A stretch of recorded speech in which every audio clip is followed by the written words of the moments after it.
गरीब बंदे हैं, साडा इंसाफ चाहिए, सानू इंसाफ मिलना चाहिए। अस्सलाम वालेकुम व्यूअर्स, प्रोग्राम है क्राइम्स एंड क्रिमिनल और बात हम करेंगे उस केस पर जो कल हमने डिस्क्राइब किया, जिस पे कल बात हुई आमना और अनमोल पर। ये आमना और अनमोल दो बच्चियां हैं, दो ख़वातीन हैं और इनको पुलिस हिरासत में इनकी मौत वाक़या हुई। ये जो मौत इनकी वाक़या हुई, ये कत्ल है या ये कुदरती मौत है या इन्होंने ख़ुदकुशी की है। थाने में आने से पहले शहरियों के तशद्दुद की वजह से इनकी मौत वाक़या हो गई। अभी तक कोई गुत्थी जो सी है वो सुलझ नहीं पा रही। कल हमने बात की थी कि पुलिस के जो बयानात हैं इसके ऊपर, पुलिस का जो मौक़िफ़ है जो पुलिस ने इख्तियार किया, वो ख़ुद इस हवाले से उसमें कोई क्लैरिटी नहीं है। अभी मैं आपको एक पुलिस जो इन्वेस्टिगेशन विंग है लाहौर का, उनकी तरफ से उनका जो एक इस पर मौक़िफ़ आ रहा है या बयान आ रहा है वो ये है, वो कह रहे हैं कि 4 अगस्त दोपहर 2:59 पर 15 पर एक कॉल आई, एमरजेंसी 15 पर, जिसके ऊपर कार्रवाई की गई और ये दो ख़वातीन जौन सी हैं इनको हिरासत में लिया गया, यानी आमना और दूसरी जो है अनमोल। उन्हें ये जो ख़वातीन हैं, पुलिस ये कह रही है, पुलिस का इन्वेस्टिगेशन विंग ये कह रहा है कि हमारी जो तहकीकात हैं वो बताती हैं कि इनके ऊपर चोरी के और नौसरबाजी के पहले भी मुकदमात थे।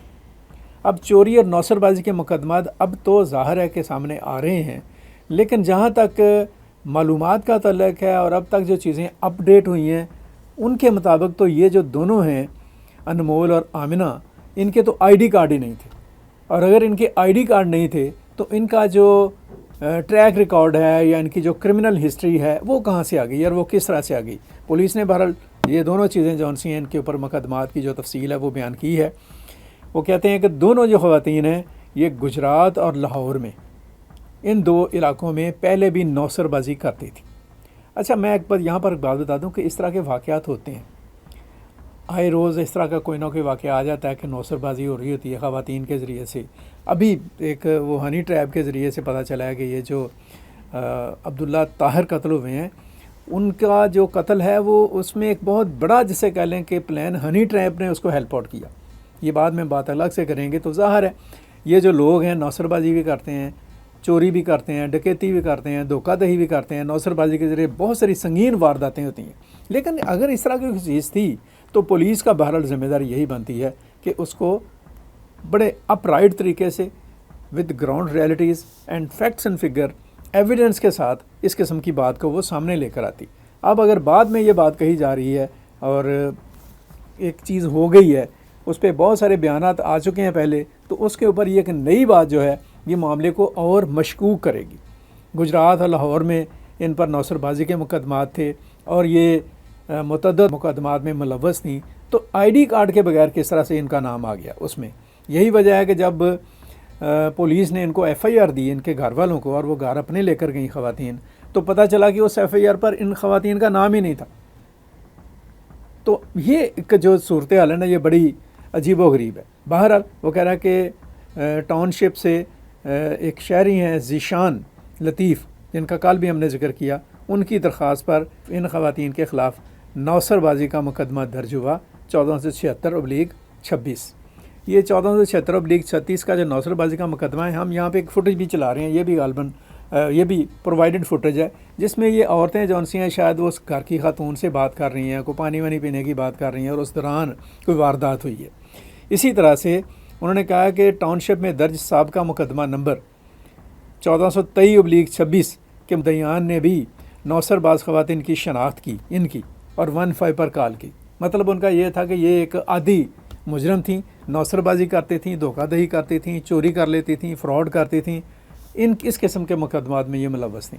लेकिन सवाल ये पैदा होता है कि ये मुकदमात अपनी जगह पर, ये जो औरतें दो हैं, ये जो ख़वातीन हैं दो या दो बच्चियाँ नौजवान जो हैं, इनकी मौत कैसे हुई, सवाल ये है। मसलन पुलिस का एक मौक़िफ़ ये है कि ये ओवरडोज़ हुई नशे से, दूसरा मौक़िफ़ जो सा ये है कि इनको हार्ट अटैक हुआ। तो उसके ऊपर बड़ी हैरत होती है कि दोनों को एक ही वक्त हार्ट अटैक आ गया और उन्हें जिना हॉस्पिटल मुंतकिल किया गया। کوئی ایک اور بات یہ آتی ہے کہ انہیں لٹن روڈ تھانے میں منتقل کیا جا رہا تھا کہ راستے میں ان کی موت واقع ہوگی. اور اگلی بات جو ان سے وہ یہ ہے، جو فوٹیج آئی ہے ہمارے سامنے، ہم نے کل دکھائی بھی تھی، کہ جب انہیں تھانے میں لے جایا گیا ہے، یہ جو 259 کی بات کر رہی ہے پولیس کہ 15 پر کال آئی ہے، پھر ان کو گرفتار کر کے یا ان کو حراست میں لے جا کر تھانے میں لے جا کر بٹھایا گیا، وہاں پر یہ بالکل ٹھیک ہے، صحت مند دکھائی دے رہی ہیں، گفتگو کر رہی ہیں ایک دوسرے کے ساتھ، ان کی باڈی لینگویج بڑی نارمل ہے، کسی قسم کی ایسی کوئی علامت دکھائی نہیں دیتی کہ یہ بیمار ہیں یا سست ہیں یا یہ گر رہی ہیں یا اس طرح کی صورتحال ہے.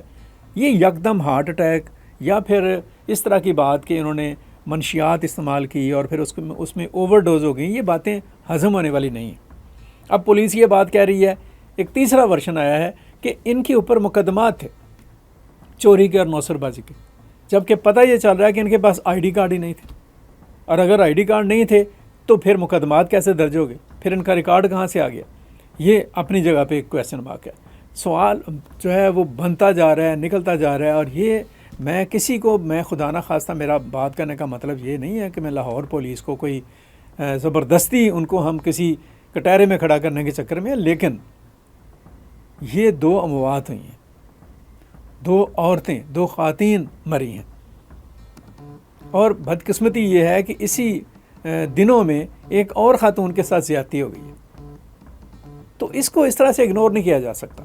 پولیس کو اس کے اوپر فرنٹ آپ کہہ لیں کہ لائن پر آنا ہوگا، پولیس حکام کو آنا ہوگا، خاص طور پر جو ڈی آئی جی انویسٹیگیشن ہے سید ذیشان رضا، انہیں سامنے آ کر اس مقدمے کے حوالے سے، اس کیس کے حوالے سے جو حقائق ہیں ان پر اعتماد میں لینا ہوگا لوگوں کو. کیونکہ اس قسم کے مقدمات پولیس کی ساکھ کے لیے، پولیس کی جو پرفارمنس ہے اس کے لیے، اور پولیس کا جو ایک آپ کہہ لیں کہ ڈسپلے ہے towards the citizens of Pakistan اور لاہور، وہ اس کے لیے بڑا ایک چیلنج ہے یہ ساری چیزیں. تو اس کے لیے آنا ہوگا انہیں باہر اور سامنے آنا ہوگا، پریس کانفرنس کرنی ہوگی باقاعدہ، اور اس کے جو کویشچن آنسر وہاں پہ ہوتے ہیں ان کا بھی جواب دینا ہوگا. یہ کیس جو ان سے ہے یہ بہت ہی ایک الگ نوعیت کا کیس بنتا جا رہا ہے کہ اس میں جو بیانات ہیں اور پولیس کا موقف ہے اس میں ایک ٹلٹ آ رہا ہے، اس میں ایک چینج آ رہا ہے. کبھی ہارٹ اٹیک، کبھی آپ کہہ لیں کہ منشیات کی اوور ڈوز، کبھی یہ کہہ دیا گیا کہ یہ نوسر باز تھیں، پہلے تو یہ ذکر نہیں کہ آپ نے کوئی نوسر باز تھیں. پھر ان کی تدفین کے لیے زبردستی کرنا کہ جلد از جلد ان کو سپرد خاک کر دیا جائے، یہ کیا بات ہے. اور پھر میں بار بار یہ بات کہہ رہا ہوں کہ اگر یہ جو خواتین ہیں اگر یہ کسی کرمنل ایکٹیویٹی میں ملوث تھیں، نوسر بازی میں، چوری میں، دھوکہ دہی میں، تو انہیں قرار واقعہ سزا ملنی چاہیے تھی، ایک پروسیس کے تحت انہیں پیش کیا جانا چاہیے تھا عدالتوں میں. لیکن کوئی بھی ہو، وہ بے شک نوسر باز ہو یا کسی بھی قسم کا اس نے کرائم کیا ہو، اس طرح کی اس کے لیے موت اور وہ پولیس کی کسٹڈی میں موت ہو جانا، یہ ناقابل قبول اور ناقابل برداشت معاملہ ہے. یہ چیز کسی بھی لیول پر، کسی بھی معاشرے میں، کسی بھی اخلاقیات اور کسی بھی قانون اور کسی بھی ضابطے میں قابل قبول نہیں ہو سکتی ہے. اور اس چیز کے لیے پولیس کو بہرحال سامنے آنا ہوگا، پولیس حکام کو، اور اپنے امیج کے لیے، اپنی جسے کہہ لیں پرسیپشن کے لیے، اپنی جو ایک پرفارمنس ہے اس کے لیے ان چیزوں کو کلیئر کرنا بہت ضروری ہے. اور یہ جتنی جلدی ہو سکے اس کو کلیئر کیا جانا چاہیے. بہت شکریہ.